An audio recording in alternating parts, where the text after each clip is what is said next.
In the year 1910, Captain Robert Falcon Scott set out on one of the most ambitious journeys in the history of exploration, to lead the British Antarctic Expedition to the South Pole. What began with optimism and national pride soon unfolded into a tale of extraordinary endurance, bitter disappointment, and ultimately tragedy, preserved in the fragile pencil pages of Scott's own diary. In this video, we'll trace the course of that long journey, the long march across the frozen continent, the crushing discovery that Norway's own expedition had reached the pole first, and the desperate struggle of return, where hunger, frostbite, and unrelenting blizzards conspired against them. Step by step, Scott's own words revealed not only the physical collapse of his men, but also the courage and fatal resolve that carried them into the frozen wastes of Antarctica, never to return. But before we get into today's story, if you enjoy deep dives into history's mysteries and human struggles, make sure to hit that like button and subscribe to the channel. It helps us keep bringing you these stories, and you don't want to miss out on the next journey into the past. In the year 1910, Captain Robert Falcon Scott set out to achieve what was then considered the ultimate prize in exploration, the conquest of the South Pole. His British Antarctic Expedition, known as the Terra Nova Expedition, after the ship that carried them, departed from London on the 1st of June 1910. With high hopes and wide public support, the vessel was packed with supplies, ponies, sled dogs, and even motored sledges, an ambitious mix of old and new methods for traversing the polar plateau. After a grueling voyage, the Terra Nova reached Cape Evans on Ross Island, where the men established their winter quarters.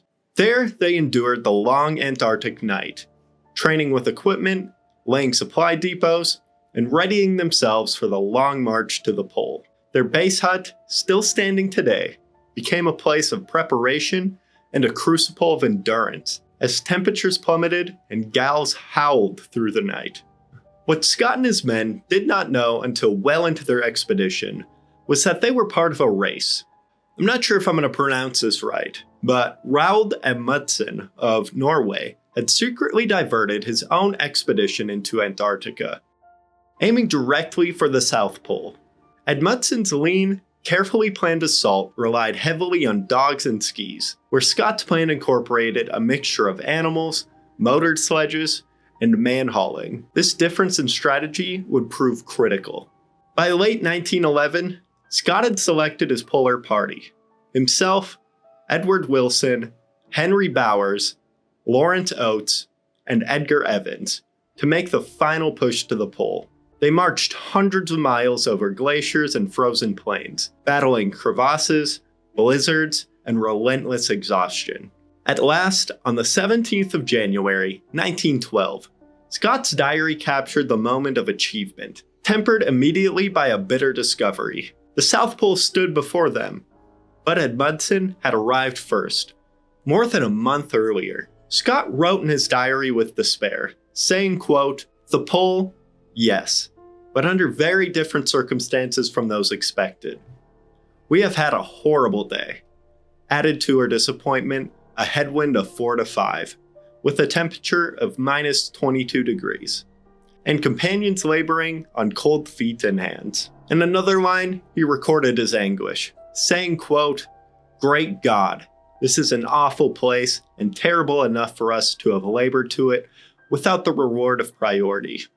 The Norwegian flag stood firmly planted in the snow. Their dream of triumph had evaporated, replaced by humiliation and the dread of a long journey home. Though crushed in spirit, the men resolved to return home with dignity. They posed for photographs at the pole, gathered scientific data, and prepared to retrace their steps across one of the harshest environments on Earth. What lay ahead, however, was not just a return journey home, but a slow descent into tragedy, a relentless contest between human endurance and the fury of the Antarctic. As the Terra Nova party slogged southward in the spring of 1912, their situation became increasingly desperate. On the 11th of March, Scott noted that Oates was very near the end of his strength. In fact, the men had even armed themselves with extra drugs. Scott recorded ordering Wilson to hand over the morphine and opium, saying, quote, "so that any one of us may know how to do away with our troubles." The weather was brutal and progress was painfully slow. Scott wrote on the 11th of March that the sky was completely overcast, lost the tracks in fresh snow, and that they managed only 3.1 miles for the forenoon, terribly heavy dragging. With 7 days' food remaining and about 50 miles to the 1-ton supply depot, Scott realized that they were still 13 miles short of the distance, even under ideal conditions. It was clear to him that the season had rapidly advanced beyond their expectations. By the 12th of March, the team's strength was drawing thin. Scott reported covering just 6.9 miles the previous day and only about 4 miles that morning. Scott said, quote, that they were worn out and that Oates could barely pull his own weight, saying that his hands as well as feet were pretty well useless from frostbite. He grimly added that the surface remained awful, the cold intense, and our physical condition is running down. God help us. By the 14th of March, the entry grew even darker. Scott noted flatly, saying, quote, "no doubt about the going downhill, but everything going wrong for us." A fresh northerly gale had dragged temperatures to -37 Celsius on the previous day, forcing them to huddle in a camp until the afternoon. By midday, the thermometer read -43 Celsius, and a strong wind was howling. Even the act of pitching camp became dangerous. Scott warned that making every camp must be more difficult and dangerous, and ominously added, "it must be near the end." In this entry, he also observed that poor Oates had worsened. Poor Oates got it again in the foot, and he shuddered at the thought of another night in the cold. All of them were suffering frostbite. Scott noted only, "by the greatest pains we keep off frostbite." No idea there could be temperatures like this at this time of year with such wind. Truly awful outside the tent. By the 17th of March, even the bravest spirit had broken down. Scott's diary recounts that during the march 2 days earlier, Oates had told them that he couldn't go on and asked to be left behind. They refused and supported him to the next camp, but Oates' condition was hopeless. In the blizzard on the 17th of March, he calmly slipped from his tent. Scott wrote in his diary that Oates' last words were, "I am going outside and maybe sometime." Then he said that he went into the blizzard and we have not seen him since. In other words, with typical self-sacrifice, Oates walked off into the storm to give his comrades a chance. Scott recorded Oates' final act with respect, saying he had borne intense suffering for weeks without complaint and walked bravely into death. From that point on, Scott, Wilson, and Bowers remained alone, huddled in their tent and fighting on against the elements. Scott's entry on the 18th of March notes, "Today, we are 21 miles from the depot. Ill fortune presses, but better may come." A northwest wind and drift had halted their march the day before. He then grimly described his own frostbite, saying, quote, "my right foot has gone, nearly all the toes.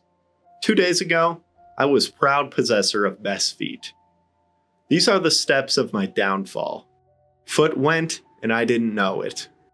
By the 18th of March, Wilson still had the best feet, and Bowers was only slightly better off, but all were exhausted and dangerously short of fuel and food. By the 22nd and 23rd of March, even Wilson and Bowers could not move the sledges through the blizzard. Scott wrote, "Blizzard bad as ever. Wilson and Bowers unable to start.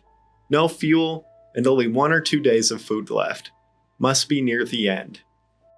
They had, in fact, resolved to accept that fate, saying, quote, "we shall march for the depot with or without our effects, and die in our tracks." On the 29th of March, Scott made his last diary entry. He described 4 days of an unbroken wind outside, saying, quote, "every day we have been ready to start for the 11 miles away, but outside the door, it remains a scene of a whirling drift." Scott concluded that they cannot hope for any better things now, and that while they would stick it out until the end cannot be far. His strength was spent, and he added, "it seems a pity, but I do not think I can write more." Under his signature, R. Scott, he scribbled a final plea. For God's sake, look after our people. None of the three, Scott, Wilson, or Bowers, survived. Their frozen tent and diaries, bearing these last entries, were found the following spring, closing the final chapter of their harrowing return journey. Almost 8 months later, in November of 1912, a search party from the Terra Nova base camp set out to discover the fate of Scott and his companions. The team pushed south across the barrier, following the trail of supply depots towards the pole. On the 12th of November, they finally spotted a half-buried tent on the endless white plain. The snow-covered canvas offered no sign of life. Inside lay the three missing explorers. Scott was found in the center, half out of his sleeping bag, his diary closed in hand.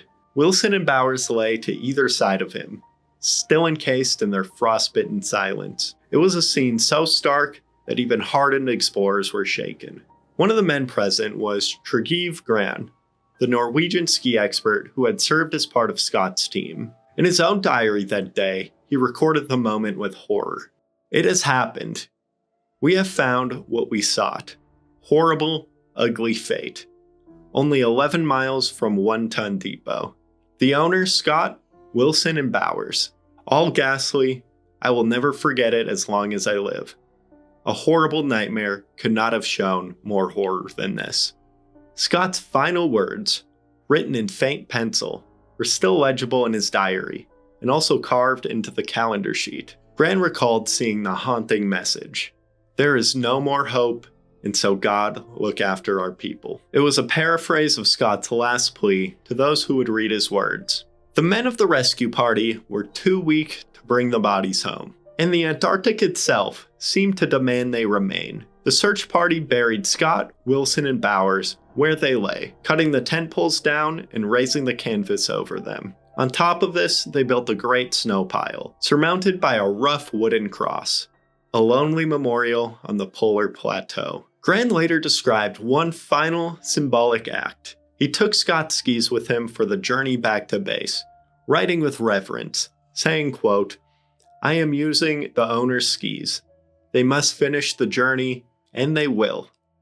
In this way, a piece of Scott carried on, gliding northward with the survivors. The cairn, meanwhile, remained on the ice, a stark reminder of sacrifice and the merciless power of the Antarctic.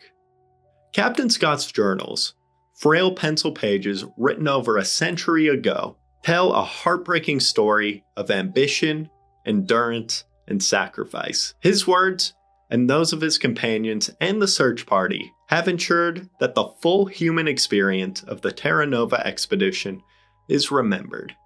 What do you think of Captain Scott's final journey? Was it reckless ambition or an inspiring act of courage? Let me know your thoughts in the comments below.